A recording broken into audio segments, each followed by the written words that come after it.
축복하여 주시옵소서. 말씀을 전하시는 담임 목사님과 가정을 위하여 기도합니다. 맡겨진 목양의 사역을 잘 감당하실 수 있도록 영육간에 늘 강건하게 하시고 오직 양들에게 귀한 말씀 먹이는 데 집중할 수 있도록 건강의 축복, 영혼의 축복, 물질의 축복을 더해 주시옵소서.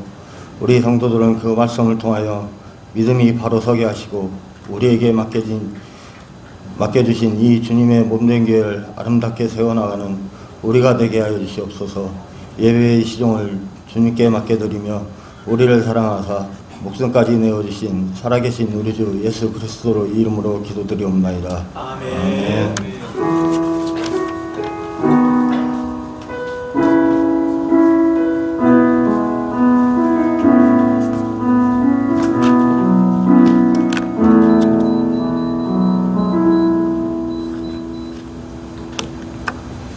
할렐루야. 아멘. 우리 시간에 같이 이 아침에 주시는 하나님의 말씀 함께 찾아보도록 하겠습니다. 느헤미야 1장 1절에서 4절까지 말씀입니다.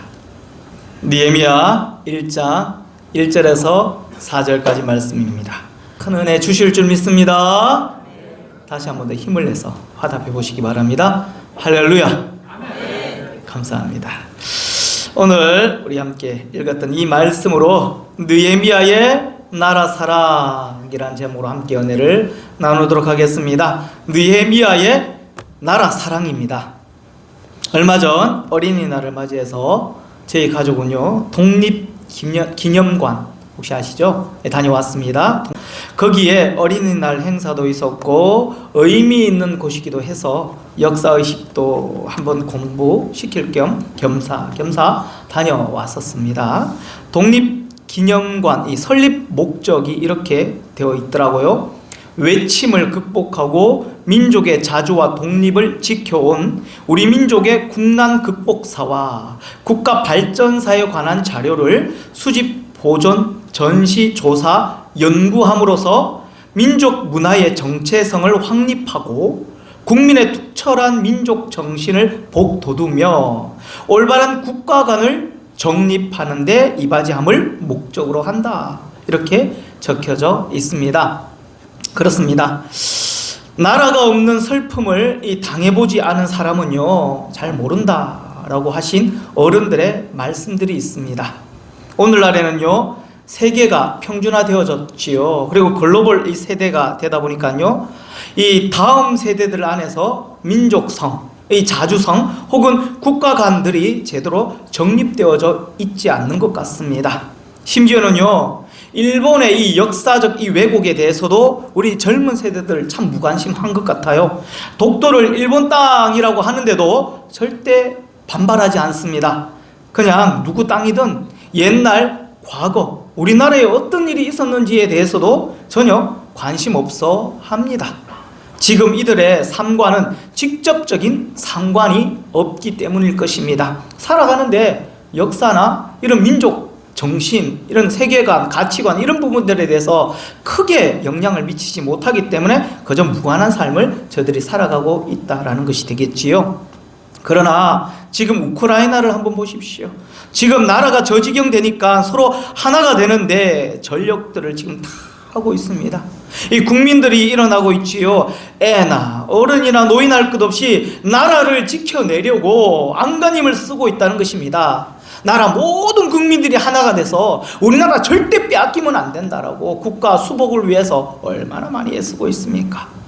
그만큼 나라가 없으면 국민도 없고 국민이 없으면 그 땅은 결국 황폐해져서 다시 회복할 수 없는 생기를 잃어버린 광야가 되어버릴 것입니다. 결국 남의 땅, 내 나라가 아닌 남의 나라가 되어버리는 거예요. 내 나라, 내 땅이 없다고 생각해 보십시오. 얼마나 암울합니까? 얼마나 힘든 삶을 나날이 살아갈 수밖에 없는 민족들의 이 고충들이, 백성들의 이 고충들이 있다라는 사실입니다. 오늘은요 제73주년이 되는 6.25 전쟁 기념일입니다. 여러분 6.25 전쟁이 뭔가요? 오늘 몇월 며칠이죠? 예, 6월 25일입니다. 그래서 제가 이 말씀을 준비했습니다. 예, 6.25 전쟁 뭔가요? 일명 우리가 한국 전쟁이라고 하지 않습니까? 1950년 6월 25일 새벽에 북위 38도선 전역에 이 북한군들이 이 불법 남침함으로써 일어난 한반도 전쟁입니다. 일본에 대한 이 강복 후에 이 한국 땅에는요, 냉전 체제 속에서 남북 가운데 서로 별개의 정부가 수립되어져 있었습니다. 이 과정에서 막강한 군사력을 갖춘 이 북한이 이 통일을 명분으로 삼아서 전면적으로 남침을 개시한 것입니다. 이 전쟁으로 인해서 정말로 수많은 사람들이 생명과 재산을 잃어버렸습니다. 이 전쟁으로 인한 남한의 사상자 수만 해도 약 150만 명에 달한다고 하지요. 익산의 인구수의 5.5배, 그러니까 5배 이상의 많은 어린아이들부터 어른에 이렇게 모두가 다 죽었다고 생각하시면 됩니다. 이 수많은 전쟁 고아, 이산가족들이 발생했습니다. 그리고 이 전쟁으로 국토는 황폐해졌고 공장이지요, 발전소, 건물, 교량, 철도 등 모든 것들이 경제시설도 완전하게 철저하게 다 파괴되어져 버렸습니다. 인명과 물질적 피해뿐만 아니라 정신적 피해도 막심했지요. 이렇게 남북 간의 전쟁으로 인한 이 적대 감정이 오늘날까지 팽배하게 이어지고 있습니다. 전쟁 절대 일어나면 안 됩니다. 6.25에 대한 역사는 이렇게 흘러왔습니다.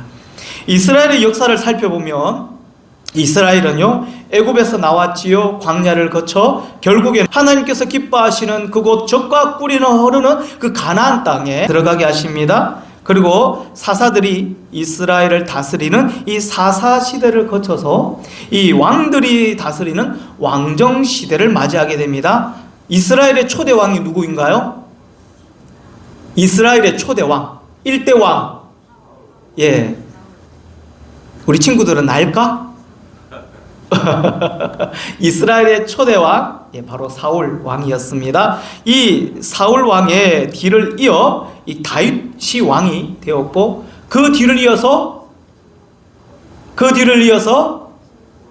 예, 솔로몬이 왕이 되는데, 솔로몬이 죽고 나면서 나라가 둘로 나뉘어지게 되지요. 북쪽은 이스라엘, 남쪽은 유다. 우리가 일명 북이스라엘, 남유다라고 이렇게 이야기를 합니다. 북쪽 이스라엘은요, BC 722년에 아수르에 의해서 멸망을 당합니다. 그리고 남쪽 유다는 BC 586년에 이 바벨론의 느부갓네살 이 왕에 의해서 결국에는요, 멸망당하게 되지요. 이때 바벨론 이 느부갓네살 이 왕은요, 유다에 쓸만한 인물들 이 포로로 다 잡아가게 됩니다. 괜찮다라고 하는 귀족들, 왕족들, 지혜 있는 자들, 좀 나름 똑똑하다 하는 사람들을 다, 인재들을 다 포로로 잡아가 버리지요. 오늘 본문 이 말씀의 주인공이 이 느헤미야도 그 중에 한 사람이었습니다. 포로로 잡혀온 이 느헤미야는요, 이 왕의 결국에는 술 맡은 관원이 되었다라고 성경은 기록하고 있습니다. 역사 전문가인 크세노폰이라는 사람의 말에 의하자면 이 술 맡은 관은, 술 맡은 자의 임무 중에 하나가 왕의 포도주에 이 독이 있는지 없는지 독의 존재를 확인하기 위해서 먼저 시험하는 것이라고 합니다. 그 자리는 다시 말하면 왕의 생명과 직결되는 자리라고 할 수 있겠지요. 이 나라가 크면 클수록 왕을 시해하려는 이 사람들이 너무나도 많았다는 것입니다. 그것들을 일선에서 처음으로 막아줄 수 있는 사람이 바로 이렇게 술 맡은 관원장의 역할이라는 것이겠지요. 따라서 이 느헤미야는요, 왕의 전적 신뢰를 받고 있었던 사람임을 우리는 오늘 말씀을 통해서 알 수가 있습니다. 이처럼 느헤미야는 왕궁에서 왕의 신뢰를 받으면서 편안한 삶을 살고 있었습니다. 그러나 그의 마음은 편치 않았습니다. 그의 마음은 언제나 사랑하는 조국 이 유다에 대한 생각으로 가득 차 있었습니다. 그러던 차에 남동생이 이 고국 유다를 갔다 오고 난 뒤에 그 유다에 대한 소식을 들려주지요. 비보였습니다. 슬픈 소식이었습니다. 포로로 끌려오지 않았던 그곳에 남아있는, 유다에 남아있는 이 백성들이 지금 큰 환난을 당하고 이 능력을 받고 있다는 소식을 접하게 됩니다. 이 예루살렘 성은 허물어졌고 성문들은요 다 불타버렸으며 정말로 그곳 그 백성 그 많은 사람들이 고통 가운데 절망에 놓여 있다라는 이 소식을 듣게 되는 것이지요. 그래서 느헤미야는 바로 결심하게 됩니다. 사랑하는 조국을 위해서, 내 고향 내 땅을 위해서 지금 무엇인가를 해야 된다고 아마도 생각했던 모양입니다. 그리고 그 결단이 바로 행동으로 이어지게 됩니다. 사랑하는 성도 여러분, 이 느헤미야의 나라 사랑의 결단은 무엇이었을까요? 느헤미야는 어떻게 나라 사랑을, 그 표현들을 어떻게 드러냈을까요? 오늘은 73주년을 맞이한 6.25 전쟁 기념일입니다. 그래서 이 말씀을 통해서 우리 예수 믿는 그리스도인들의 나라 사랑 어떻게 하면 되는지, 어떻게 믿는 사람으로서 표현하고 드러내야 될지에 대해서 한번 말씀을 같이 한번 나눠보고 결단하는 시간 한번 가져보시기를 예수님의 이름으로 소망합니다. 첫 번째, 느헤미야의 나라 사랑의 길은요 바로 관심이었습니다. 여러분들 6월에 국가적으로 어떤 날이 있는지, 6월달 어떤 국가적으로 어떤 날이 있는지, 행사가 있는지 여러분들 알고 계십니까? 6월 6일은 현충일입니다. 그렇다면 현충일은 무슨 날일까요? 충렬을 드러내는 날이라고 해서 나라를 지키기 위해서 피땀 흘려 목숨 바친 애국애족한 이 모든 열사들의 그 충성들을 기념하기 위한 날이라고 하지요. 6월 10일은 만세운동이 있었습니다. 만세운동은요 제2의 이 3.1 운동이라고 합니다. 이 운동은요 1926년에 이 조선 왕조의 마지막 국왕 누구일까요? 순종입니다. 순종이 세상을 떠나자 이 일본의 이 교묘한 이 술책과 탄압에 대항하기 위해서 학생들이 일어나서 민족 독립운동을 외쳤습니다. 그래서 학생들이 일어난 그때 그 만세운동을 6월 10일 만세운동이라고 하지요. 그리고 또한 6월 10일에는요 민주항쟁 기념일도 함께 있습니다. 그리고 오늘 6월 25일은 6.25 전쟁 기념일이기도 합니다. 그래서 6월달을 우리는 호국 보훈의 달이라고들 합니다. 즉 나라를 지키기 위해서 어떻게든 자기의 나라 그 본향 그 땅을 지키기 위해서 자신의 몸과 마음을 바친 분들의 숭고한 뜻을 기리고 그에 보답한다라는 이 의미에 있는 그날로 우리는 호국 보훈의 달이라고 합니다. 사랑하는 성도 여러분, 우리는 우리가 살고 있는 이 땅, 이 대한민국에 대하여 좀 더 많은 관심을 가질 필요성이 있어요. 나라에 대한 관심이 곧 나라 사랑의 길이기 때문에 그러합니다. 얼마 전 대구의 퀴어 축제로 말미암아 홍준표의 시장과 경찰청장의 이 충돌이 있었습니다. 그리고 난 뒤 6일 뒤지요 경찰에서는요 이 공직선거법 위반이라는 이유로 대구시청 동인동 그 청사 압수수색을 경찰청에서 했다고 합니다. 솔직히 이건 누가 봐도 경찰청장이 검찰을 등에 업고 이 법집행이라는 이름하에 보복수사를 한 셈입니다. 여러분 어떻게 생각하십니까? 저는 퀴어 축제, 동성애 축제 이 행사 진행자들이 뭐 보행로 혹은 뭐 도로를 점거했니 뭐 이런 차원을 떠나서 왜 동성애자들의 이 축제를 그 어떤 제재 없이 도로 중앙에서, 그것도 도심 중앙 한가운데서 버젓하게 자행하고 있는데 왜 경찰들이 그 집회를 합법적이다라고 하면서 그 죄악을 지금 돕고 있느냐는 것입니다. 학생들, 아이들, 청소년들, 청년들이 있는 그 대구 중심 한복판에서 그때 또 다른 행사가 있었지 않습니까? 떡볶이 행사도 있었습니다. 그 축제 크게 열려져 있었어요. 335 가족들이 몰려있는 그곳 가운데 눈살을 찌푸리게 하는 퀴어 축제가 함께 진행되어졌다고 합니다. 그러니까 동성애자들이 뭐라고 외쳤나요? 경찰 만세, 경찰 화이팅, 경찰은 우리 편이다 이렇게 외치면서 아주 당당하게 퀴어 축제를 진행했다고 하지 않습니까? 마귀들이 이 동성애자들을 통해서 단란한 이 가족들을 이 공략한 셈입니다. 얼마나 많은 가족들이 앞으로 이 동성애 문제로 파괴되겠습니까? 완전 이 마귀 장내 경찰청장이 돕고 나선 것입니다. 서울은요, 이번에 이 서울광장에서 퀴어 축제 요청을 했었어요. 서울에서도요. 그런데 법원에서 이를 막았다고 합니다. 서울은요. 대신 기독교 단체 CTS에서 주관한 청소년 청년 회복 콘서트를 진행한다고 하지요. 퀴어 축제보다 이게 낫다, 이게 맞다라고 법원이 손을 들어준 것입니다. 서울 퀴어 축제는요, 을지로로 물러났습니다. 그리고 여전히 진행한다고 합니다. 한 달 뒤에 있습니다. 마귀는요, 절대 물러서지 않습니다. 영혼을 집어삼키려고 끝까지 아등바등 이를 악물고 애를 쓰고 있는 이 마귀의 이 전략들을 여러분들 깨달으시기를 바랍니다. 우리나라 사람들 53%가 반대하고 있어요. 그리고 24%만 호감을 보이는 이 퀴어 축제를 왜 나라가 허락하는지, 어떤 어르신이요, 이러한 문구에 피켓을 들고 있더라고요. 어떤 어르신이, 머리 허예신 어르신이 피켓을 이렇게 들고 있는데, 그 피켓 안에 내용을 보니까 남자 며느리, 여자 사위, 정말 싫다, 혐오스럽다, 이제는 그만하라, 이런 이 피켓 들고 반대하고 있더라고요. 군대에서도 동성애자들 때문에 지금 골머리를 앓는다고 하지 않습니까? 나라가 이 모양 이 꼴로 자꾸 흘러가고 있습니다. 우리가 관심을 가지고 깨어 기도하지 않으면 우리 자녀들은, 우리 후손들은 동성애가 허락된 나라에서 결국 살게 될 것입니다. 우리나라를 여러분들 사랑한다면 우리나라에 대한 이모저모에 대해서 관심을 가져주시기 바랍니다.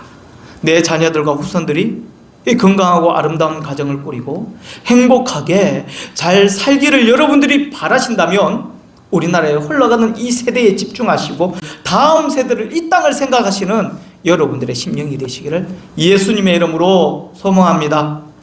두 번째, 느헤미야의 이 나라의 사랑의 길은요, 눈물의 기도에 있었습니다. 느헤미야는요, 자신의 삶의 문제로는 거의 눈물 흘릴 이유가 전혀 없습니다. 그에게는요, 부족한 것이 없었기 때문에 그러하지요. 그런데 그는 지금 슬퍼하며 심히 애타게 울고 있습니다. 자신의 문제가 아니라 사랑하는 이 조국의 문제 때문이었어요. 느헤미야는요, 본국 이 예루살렘 성이 회파되고 이 성문들은 다 불탔다라는 이 소식을 듣고 앉아서 울기 시작합니다. 그는 수일 동안 슬퍼하며 울었다라고 성경 기록하고 있지요. 4절 말씀 보면 내가 이 말을 듣고 앉아서 울고 수일 동안 슬퍼하며 라고 말씀하고 있습니다. 수일 동안 슬퍼하며 울고 있는데 느헤미야의 그 눈물, 그것은 바로 나라를 사랑하는 마음 때문에 흘린 눈물이었습니다. 어떤 과학자가 연구해 봤답니다. 유리공장이지요. 유리공장 이 노동자들의 이 땀에 이 안에 있는 염분의 농도는 30에서 150밀리몰 정도 된다고 합니다. 밀리몰이라는 이 단위는요, 이 농도의 단위라고 합니다. 농도의 단위라고 하는데 그 정도의 이 땀 안에 염분의 농도가 녹아져 있다고 하지요. 댄서, 이 춤추는 분들의 이 땀 안에는 약 염분의 농도가 72밀리몰, 그리고 사우나 여러분들 안에 들어갔다 땀을 쭉 흘리고 나오잖아요. 거기에는 117밀리몰 정도의 이렇게 염분이 있다고 측정되었다고 합니다. 그런데 이에 비해서 우리가 슬플 때 흘리는 눈물은 염분의 농도 180밀리몰 정도가 된다고 합니다. 그리고 양파로 인해서 우리가 막 눈이 따갑잖아요. 팔을 쓸든지 양파를 흘리는 그 눈물 안에 이 염분의 농도는 161밀리몰 정도가 된다고 하지요. 막 웃을 때 여러분들 눈물 나지 않습니까? 너무나도 막 그냥 예, 웃을 때 흘리는 그 눈물 안에 염분의 농도는 약 200밀리몰 정도의 염분으로 측정됩니다. 이 실험을 한 이 연세대 연동수 교수는요, 눈물은, 우리가 흘리는 이 눈물들은요, 피나 호르몬처럼 몸속에서 이 중요한 기능을 하는 이 물질로서 땀보다, 우리가 흘리는 땀보다 염분이나 기타 성분의 농도 진하게 녹아 있다고 합니다. 이 실험에서 이 땀보다 눈물의 농도가 더 진하다는 것을 알게 되는 실험 결과입니다. 그래서 하나님은요, 우리가 땀을 흘려서 열심히 일하는 것도 운동하는 것도 중요하지만 우리 하나님의 자녀들은요, 이 나라 이 땅을 위하여 이 농도 짙은 이 눈물 흘리기를 지금 요구하고 계시는 것입니다. 그렇다면 느헤미야가 사랑하는 조국을 위해서 눈물로 부르짖은 이 기도의 내용은 과연 무엇일까요? 6절입니다. 우리 이스라엘 자손이 주께 범죄한 이 죄들을 자복하오니. 그는요 지금 회개의 기도를 하고 있는 거예요. 느헤미야는요 이 조국의 어두운 현실들을 지금 자신의 잘못으로 여기고 있습니다.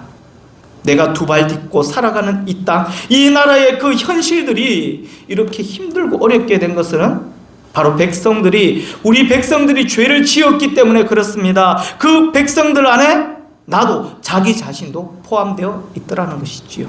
그래서 느헤미야는 우리 이스라엘 자손이 주께 범죄한 죄 때문이라고 고백하고 있습니다. 여기서 느헤미야는요, 이스라엘 자손이 주께 범죄한 죄, 혹은 나와 내 아버지 집이 범죄하여 라고 이야기를 하면서 느헤미야는요 이스라엘 자손과 이스라엘을 나로 생각합니다. 이 민족은 곧 나다라고 일심동체적인 의미로 이야기하고 있다는 것이지요.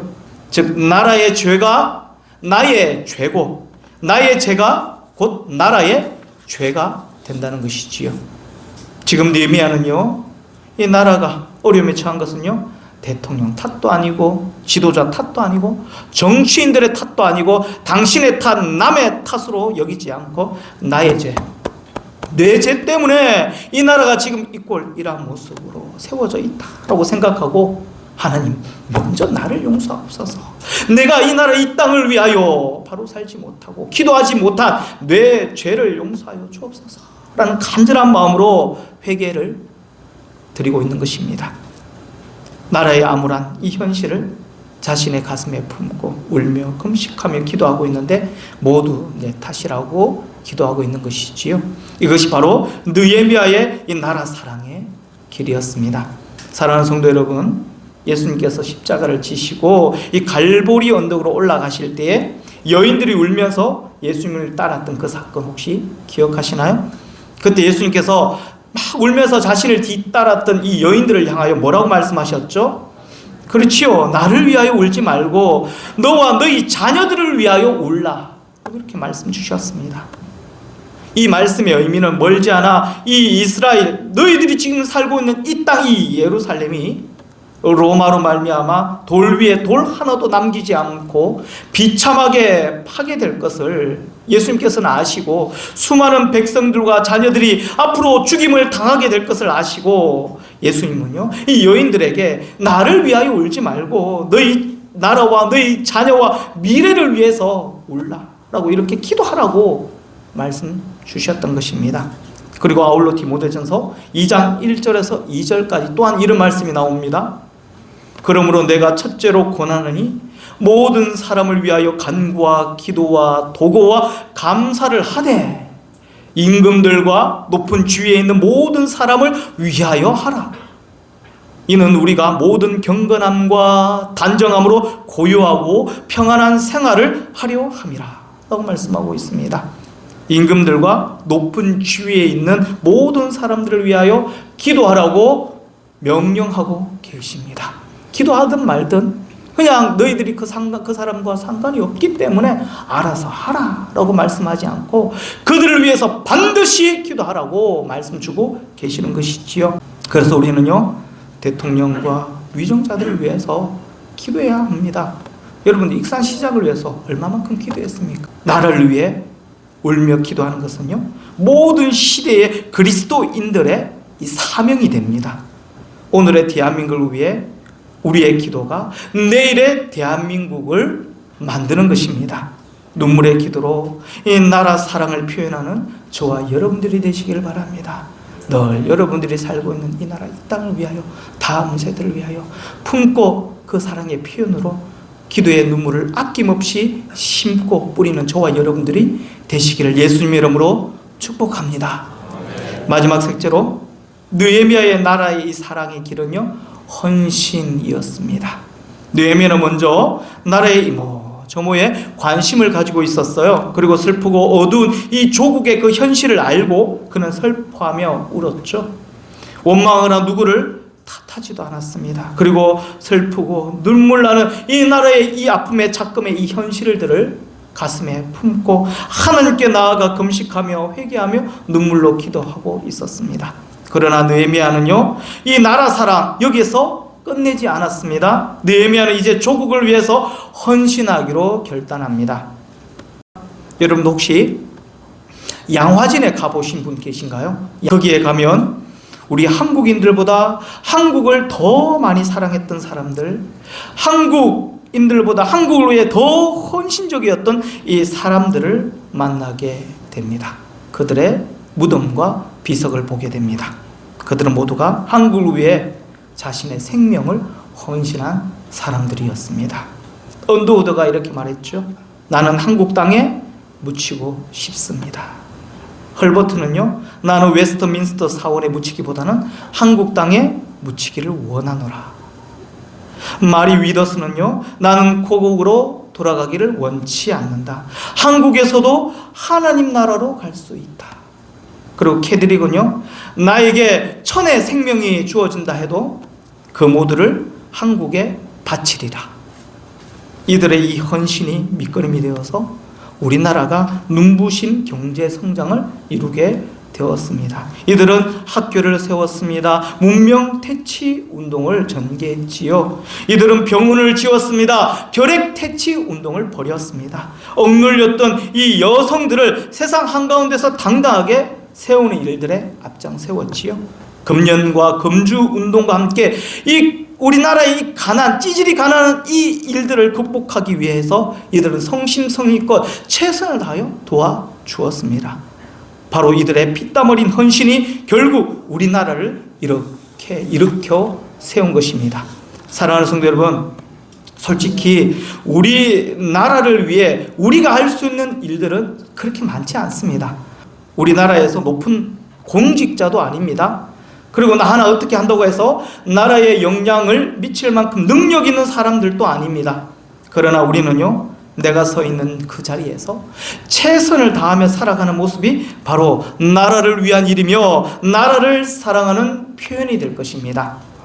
집에서는요, 아름답고 복된 가정으로 지키고 세우기 위해서 아빠는 아빠로서, 엄마는 엄마로서, 자녀는 자녀로서, 할아버지 할머니는 할아버지 할머니로서 역할과 책임을 충실히 잘 감당하시면 됩니다.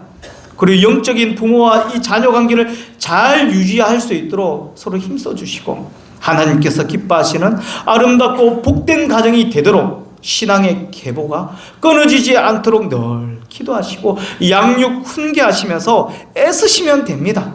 우리가 할 수 있는 일들을 열심히 그 자리에서 최선을 다해서 감당하시면 된다는 것이겠지요. 그리고 여러분들이 직장에서 또한 하는 모든 일들 가운데 인간관계 속에서도 하나님과 사람 앞에 부끄럽지 않도록 지켜야 될 것은 서로 지켜나가시면서 서로가 서로에게 최선을 다한다면 기뻐하시는 이 나라를 우리가 사랑하고 헌신하는 모습 아닌가라는 생각을 해봅니다. 결론을 내리도록 하겠습니다. 하나님은 오늘 우리에게 이스라엘이 어려움을 당하였을 때 진심으로 국가와 이 민족을 사랑했던 애국자 이 느헤미야처럼 이 시대에 하나님이 주신 자랑스러운 이 조국, 이 대한민국, 이 가운데 애국자들이 되기를 원하십니다. 먼저 우리나라를 사랑해 주시기를 바랍니다. 그 사랑은 관심으로 나타납니다. 국가의 형편과 처지를 먼저 인식하시기를 바랍니다. 그리고 우리나라 이 대한민국을 사랑의 관심으로 이 형편과 처지를 알았다면 이제 뭘 해야 될까요? 함께 기뻐하고 함께 우는 자, 울며 기도하는 기도의 사람이 되십시다. 마지막으로 내가 나를 위해서 할 수 있는 것이 무엇인가를 생각하시고 아주 작은 도움이나마 보탬이 되도록 애써주시기 바랍니다. 자기 자질을 온전히 지켜내시고 기본을 지키시고 국민의 의무와 책임을 다할 때 나라의 안정과 미래는 반드시 보장될 것입니다.